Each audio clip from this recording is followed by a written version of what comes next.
Rain, many of the farmers in the St. Petersburg area would have had nothing to feed their animals this winter, and much of the livestock would have had to have been slaughtered, creating the potential for serious food shortages in years to come.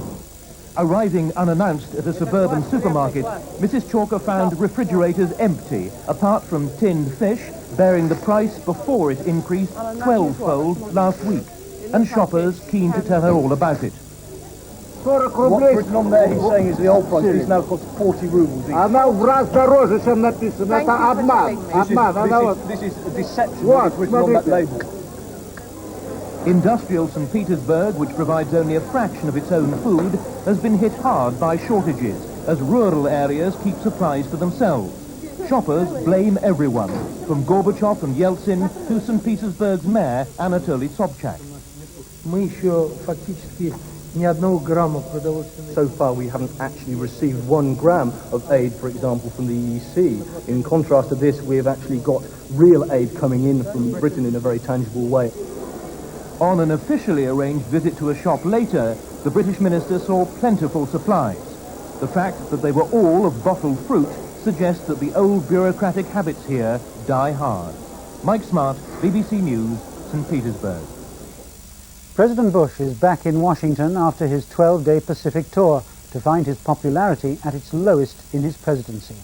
He's facing strong criticism that he achieved little, but Mr. Bush insists the trip was a success and will generate jobs and economic growth in America. Influential American newspapers have described the president's Far East trip as a fiasco, a flop, an empty political junket. Mr. Bush, evidently completely recovered from his spectacular illness, was content to call it a success. We might have achieved more. I'm proud of what we did achieve. And I think there's nobody suggesting anyone here is totally satisfied.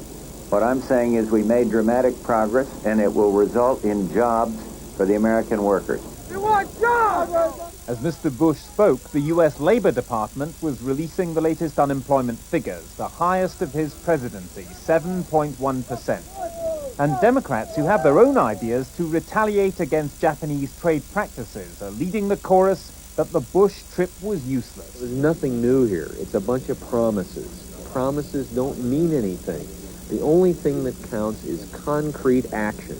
After more than a decade of Republican policies, Mr. Bush knows every hint of economic failure will be used against him in an election year. As one of his predecessors pointed out, the business of America is business. Gavin Esler, BBC News, Washington. Israeli warplanes have bombed a Palestinian base in southern Lebanon, killing at least 10 people. The Israelis say the attack was on the military headquarters of the Popular Front for the Liberation of Palestine at Nameh, 9 miles south of Beirut. But the Palestinians say most of the damage was to a neighboring shanty town, and a number of women and children were killed. The Yugoslav Defense Ministry said tonight that criminal proceedings had been opened against an Air Force officer over the shooting down of a European Community helicopter on Tuesday. 4 other officers faced disciplinary action following the incident, in which 5 observers were killed. EC monitors were back at work again today for the first time since the attack. After a 2-day absence, the European monitors returned to the shattered villages near the front line between Serbs and Croats. The conditions were generally favorable. The troops here weren't fighting, but foresting. At the very front, the ceasefire has not been 100%, still isn't. Occasional small arms and mortar fire, but it's exceptional. Mostly the contacts are more peaceful and done through the EEC, an exchange of lists of missing and dead soldiers. The handover will take place somewhere around here, but not today. They'll have to discuss with the Croats first. The mediators here are quite literally working in a minefield. Some of their duties and dangers are about to be transferred from the white suits of the European Community to the blue helmets of the United Nations, British and Russians among them. They will find in place a fragile ceasefire and a functioning hotline.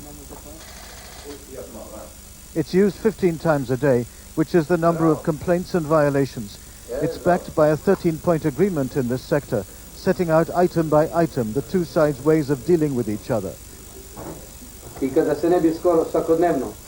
The army colonel says, were it not for the Croats' daily statements that they'll fight for every inch of territory, one could be optimistic enough to think there'll be no need for a 16th ceasefire. This ceasefire, now exactly a week old, is holding better than any of the others, steady enough for the first United Nations peacekeepers to be able to arrive, at least, in reasonable safety. Martin Bell, BBC News, Murkovci, Croatia. The singer Paul Simon starts his tour of South Africa tomorrow in spite of protests and violence from some black activist groups. They say international artists should continue to boycott South Africa until majority rule is established. The president of the African National Congress, Nelson Mandela, declared today that the cultural boycott of South Africa is at an end.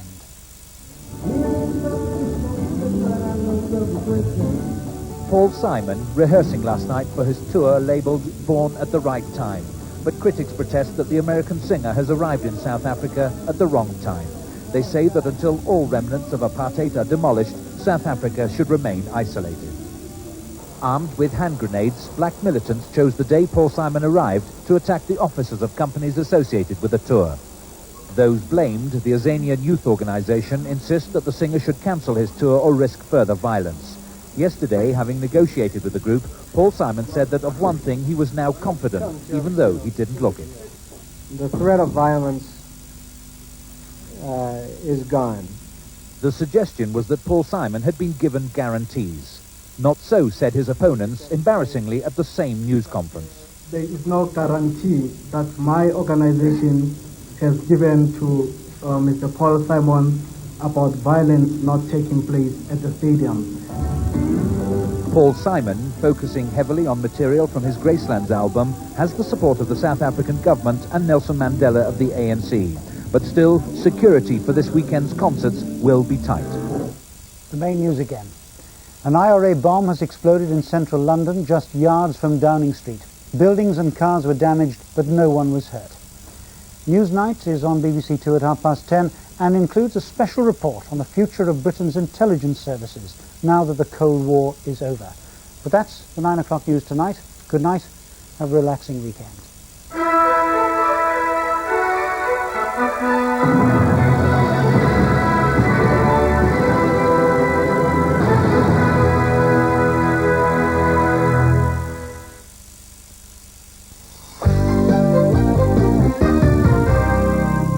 Good evening.